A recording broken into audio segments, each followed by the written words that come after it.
Something I read in your bio that I promised myself I'd ask you about is you live in Florida and Mhm. you wander around looking for alligators. Is that right?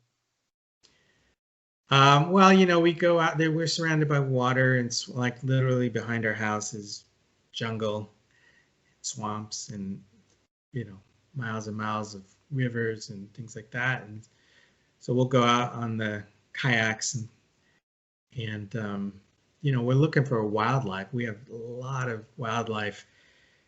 I like to say, this is the place you have a relationship with nature, whether you want to or not, because you're surrounded by it. You're going to see animals every single day, giant birds and lizards and snakes and turtles and, manatees and alligators and kinds of things. So, we're always on the lookout for animals of any kind. But, alligators are really interesting and they're pretty cool. They're laid back and you'll see a lot of them in the river and you know, they're very they're more scared of you than you are of them. So it's just like observing and checking them out and things like that. Okay, so you're not out there like alligator, the crocodile hunter, but for alligators and trying to wrestle them or. No, no, no.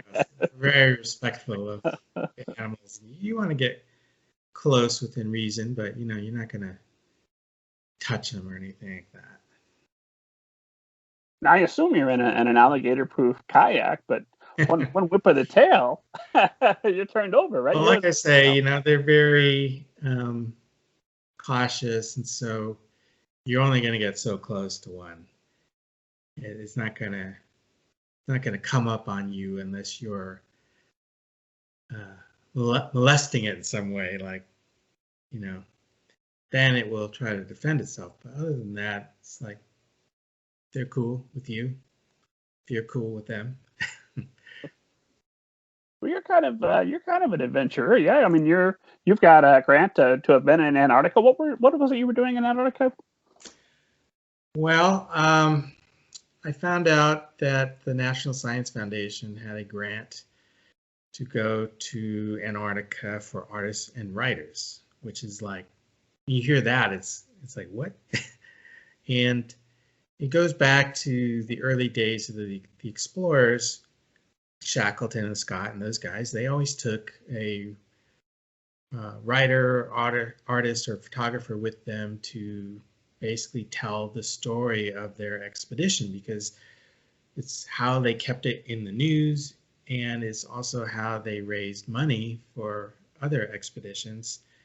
And it was like a big adventure. It was like the new continent, and that tradition has continued. And the idea is to use the arts to explore the wonders of Antarctica and the incredible science that's going on down there. And I'm actually a co-chair of a group called the Antarctic Artists and Writers Collective, which is the collective group of all those grantees who have gone to Antarctica over the last 40, 50 years. And we've come together for the first time to collaborate, to do shows, to do all kinds of educational work, outreach, to kind of highlight and find a way to tell the story of that continent and the people and the work that's going on down there. So it's been like that was again a left field, out of the blue thing. I had I grew up with National Geographic and the great explorers, from the 70s and stuff, and so the idea that you could go to a place like that is, something I can't not do if it's available. So once I figured out what it was, then it was like, yeah, let's do it. And then it's also a place that gets into your DNA. So people who go, it just never leaves, And so, I've got a couple of projects coming out of that, and this organization, and it's just like a continuous thing now. But I never thought I'd be working on science related stories because I wasn't necessarily good at science as a kid.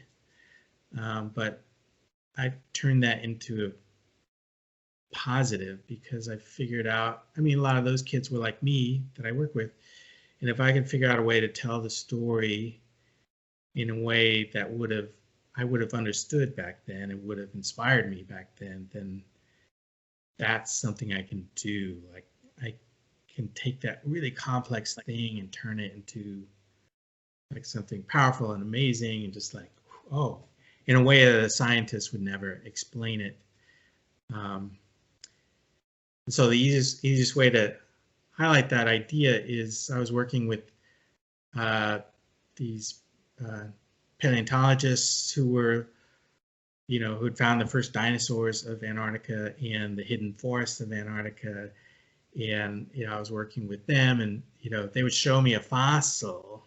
It's like, check this out. This fossil's, 170 million years old and it's this and that. And I'm looking at it and yeah, it's pretty cool. But, in my mind, I'm thinking, oh, well, it's just a rock.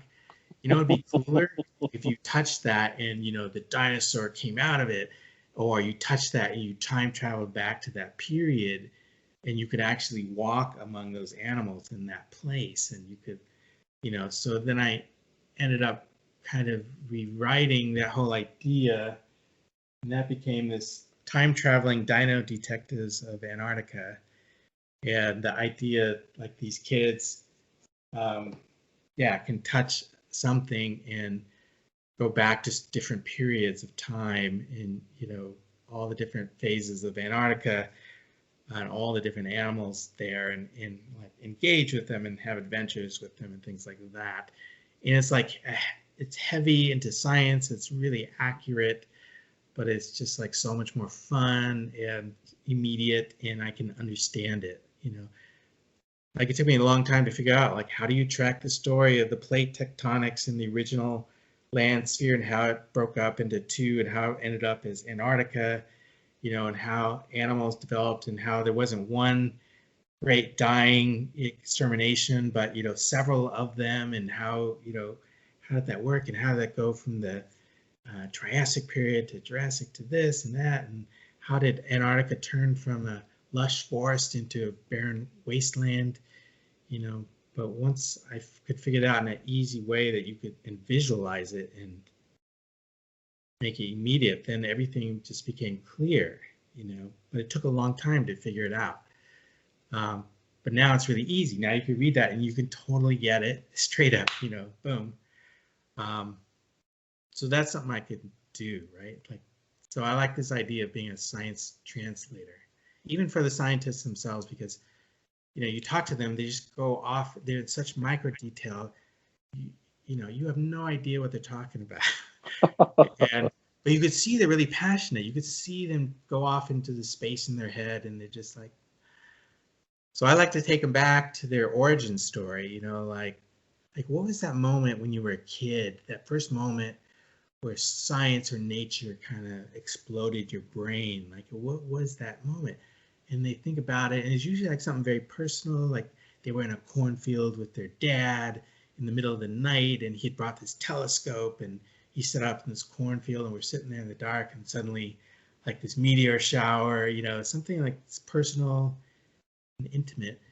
And then how that got them interested in the stars, and then he got his own telescope, and then he met all these other astronomers in the fields, and started to see what they were interested in. Next thing you know, he graduates, he goes to college, he becomes interested in astronomy, this and that, and then, and then how it got him to Antarctica and how it got him to study that specific thing he's doing. He's sending up hot air balloons, circumnavigating the continent of Antarctica, capturing cosmic rays so that they can pinpoint the exact origin of the Big Bang, by the cosmic rays and figuring out where they're coming from, and tracking, like all this amazing stuff. But when you just sat down and talked with them for an hour, you would never get that story. Like, you would hear supernovas, you would hear this, you'd hear that, you'd hear, but you wouldn't piece it together as a powerful thing. But then you could spit it back. It's like, so you're using a hot air balloon to capture cosmic ray, stardust, so you could pinpoint the exact origin of the Big Bang, right? And they have to think about it, and it's like, yeah, I think that's what we're doing. Like, but they don't think of it in such simple, powerful terms, right? So you're translating it while you're talking to them, and then confirming with them that yes, the translation. Yeah, because I'm trying to understand it. It's like, so what are you saying? You're saying this, you're saying that. Like what? Pretend you're talking to a child. Like, how would you say that? Because I need to understand what you're doing out here and why you've been doing it for 15 years. On the most extreme place on Earth, right? So it's that kind of thing. Like, that's a whole unique world. It's just like everything else I do in terms of being grabbed by a place and a time and people that are doing something unique that I haven't seen written about in a way that I could see it. And so that's just me telling the story. It happens to be in Antarctica this time. It happens to be a world of science, but it's not, in my head, not different than Ghetto Cowboy, right? The same, comes from the same place in my head of trying to understand a place. Fascinating. You need to have your own, Travels with Greg Neri television show. We need to see this. Yeah, we're we're talking about that. I mean, we're doing some offshoot stuff for that dinosaur project.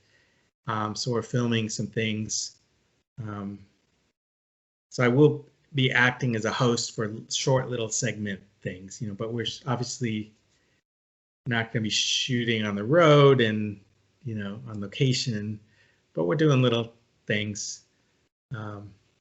Because I always joked about that, that would be a cool thing to do, like travel and tell stories, right? Well, when you have these conversations, are you taking notes? Are you recording them, or is it just all up here in your author's brain, stored away for later? Both. I mean, some are casual, so you're coming across people or you're being introduced to somebody, and so you're just talking. But if I'm really sitting down, I want to just record it and take notes afterwards. Like, I don't want to stop and write things down. I just want to have a conversation. So, and I found out that when you talk to people, like I could talk to anybody, it doesn't matter. They could be a politician, they can be in prison, they can be a kid, they could be a scientist, If you just treat them as equals, like not here, and just talking straight as human to human, like people will tell you things immediately. Like they'll open up and tell you things that they don't tell people. Mostly because most people don't get interviewed, right? I mean, just your normal everyday person people aren't coming up to them and saying, hey, can I interview you? Can I talk? Can we sit down and talk? I want to know about your life. I want to know about this place and what is going on here. Like, that's something that nobody ever asked them. So when somebody comes along and really wants to know, like, people will tell you everything, So you just sit down, look them in the eye, and ask open-ended questions and let them go? Yeah, and then we just have a conversation and it goes wherever it goes, and we could talk for a couple hours or whatever. And there's things I couldn't imagine will come out of that conversation. It's like, oh. Record those conversations. That podcast would crush this one. It would be amazing. I would very much enjoy hearing them. I bet I wouldn't be the only one.